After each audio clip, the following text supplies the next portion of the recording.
আজি মই প্ৰথম অসমীয়াৰ পৰা কৰিম বুলি ভাবিছোঁ, সেইকাৰণে অসমীয়াৰ পৰা ব্লগ বনাই আছোঁ। ইমান ধুনীয়া ঠাই, ইমান ঝৰ্ণা, যেনেকৈ পানী এনেকুৱা হৈ আছে পানীটো। তাৰপিছত এইটো ঠাই হয় আমৰেং ব্ৰিজ, আমৰেং ৱেষ্ট কাৰ্বি আংলং।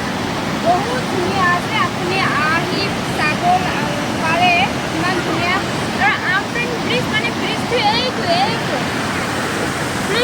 এইটো পুৰণা হৈছে, সেইকাৰণে নতুনটো সেইফালে বনাই আছে, সেইকাৰণে এইটো ৰাস্তা বন্ধ হ'ব। তাৰপিছত আপুনি ইয়াত আহিবলৈ হ'লে বেছি, আমাৰ ঘৰৰ পৰাতো বেছি দূৰ নাই। চাওকচোন ইমান ধুনীয়া ঠাই, আৰু ইফালে গাঁও ধুই আছে, এইকেইটা বাচ্চাকেইটা চাওকচোন মাছ ধৰি আছে। সিহঁতে ইমান টেলেণ্টেড মানুহ, ক'ৰ পৰা ক'ত গুচি যায় গমেই নাপায়, জাগাও নাই, ৰাস্তাও নাই। হ'লেও আগতে ইয়াত আছিলে, কিন্তু এতিয়াতো ইয়াত গৈছে, কেনেকৈ গ'ল গমেই পোৱা নাই। চব মাছ ধৰি আছে, ইয়াতে মাছো পায় আৰু ইমান ধুনীয়া। মোৰ অসমীয়াটো ইমান ভাল নহয়, প্ৰথম অসমীয়াৰ পৰা মই ব্লগ বনাই আছোঁ, চাওকচোন। আৰু মোৰ অলপ প্লানিং কৰি অহা নাই, ছাডেনলি ইয়াত দেখি পাইছোঁ।